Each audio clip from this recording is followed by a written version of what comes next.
Hey everyone, I'm Misty Dawn. I am a country cabaret artist, and my sound's a little bit of jazz, show tunes, and of course country, and I'm really excited to be here talking about why green spaces and the environment are important to me.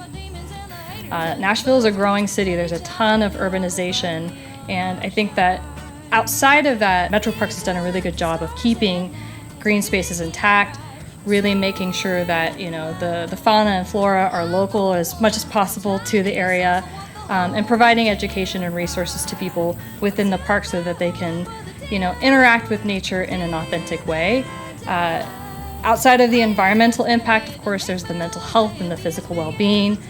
I'm pretty sure Tennessee has some of the most green spaces in the country, and it's amazing that Shelby Bottoms connects all the way to Percy Priest. I mean, you can just walk for miles and miles, and especially in an environment and world where we're all a little bit of slaves to our computer, getting to get out and just connect with nature in that way is really, really important. Music and nature and the outdoors specifically are so intricately connected. I mean, there's been thousands of songs about it. For me, growing up, my dad, from the age of 1, started hiking with me on his back. And he was a songwriter, and so there's a family lineage piece to it too, that I feel the spaciousness of being outside and how that impacts my writing, and having a space to just clear your mind. Not that it's totally free of distractions, but you get inspired by what's out and about and around you. There's some incredible venues that blend the setting of nature with the music, and I think that those are the venues that stand out to audiences in a really impactful way, because you're in it and you really have the elements fueling the entrainment of the situation. Not that concert halls aren't incredible, but nothing's gonna beat Red Rocks or the Caverns or somewhere truly unique where you and nature and the music are all kind of swirling into this one serendipitous moment. So yeah, for me, there's no doubt that music and nature and the environment, they're like this. So I started Green Suitcase Travel partly because I started traveling a lot more, and it was at a time where sustainable travel, and I know sustainable travel in and of itself seems like an oxymoron, but it wasn't really being talked about. And when I looked online for my own resources, I wasn't finding a ton about, well, how do I do this in a way that's not just going to impact the environment, but the economy, the local culture, and all of this in a positive way. Because I know that, the emissions from flying is, there's ways to offset it, but also when I'm there, how am I going to leave the place better than I found it? Because that's a very, important piece of how I was brought up, leave a place better than you found it. So I started doing some digging and decided well, I'm going to take this on. And I got invited to go on a lot of press tours and trips for free, which was really cool.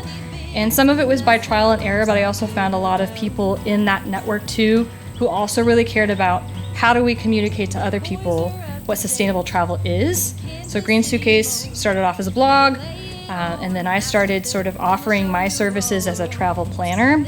I mostly just acted as a travel consultant, and making sure that people, when they're going to the destination, are figuring out ways to interact with it authentically. You can't be perfect when you travel, there's just no way around it.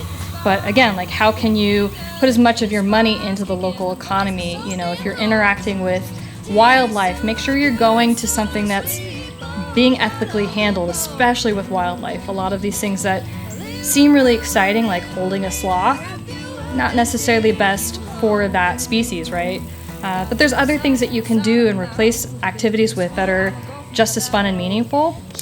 Just little things that actually make a big difference when you're traveling to a destination. Once you're there, especially in a place like Europe, take trains. You don't have to fly between Munich and Venice or whatever.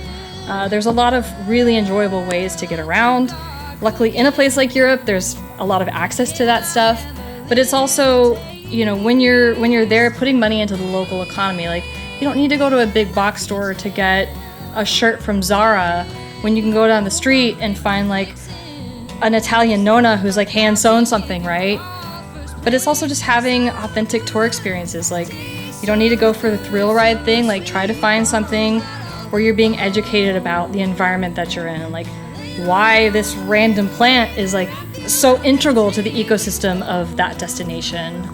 I think a good example of this in terms of conservation and animal tourism, which happens to be a really popular thing.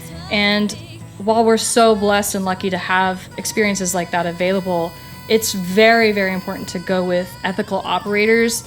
Whale watching is a great example because there's a notorious amount of boats that keep their motor on, get really close, and that's harmful, and it's causing migration to kind of get messed up. So looking for an operator that stays several hundred feet back. Maybe that doesn't seem as cool to you, but like, you're still gonna see a whale and you're still gonna have binoculars and you're gonna have a marine biologist who says, I know this whale because I work with this population of whales and I like know this marine territory. Those experiences, in my opinion, are always way more fun than the things that I think people tend to go for. So that's why I started it. Unfortunately, I'm not like doing the consulting as much anymore, but I still do one-off trips here and there. And yeah, it's just a lot of fun to like be a better traveler.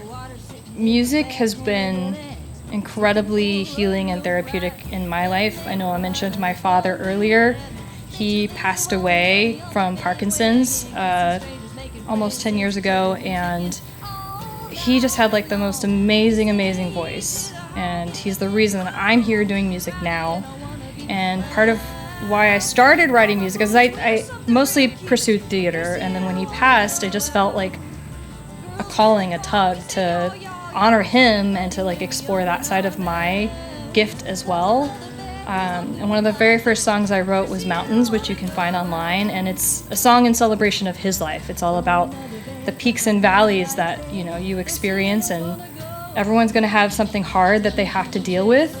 Watching somebody that you love, you know, deteriorate from a neurodegenerative disease is a really tough thing to do, but he was so joyful about his life up until the very end. So I wanted to honor him with that song.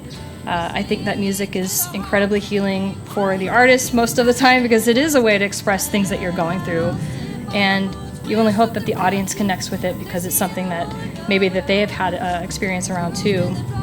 And music is political. It's activism. You know, you get out there and you say things that are the pulse of culture, the pulse of things that are happening in your community or on a global scale.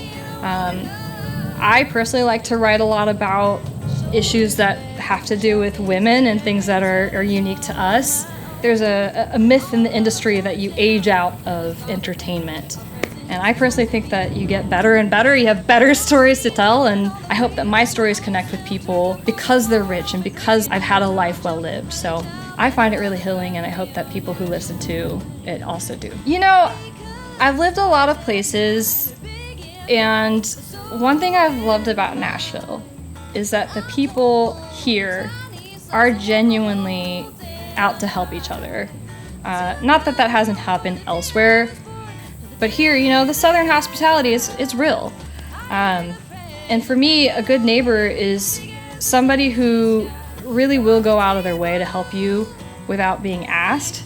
But it's also just like how you treat your surroundings. Like, are you conscious of how you're showing up in the world and being kind to others, being kind to the environment?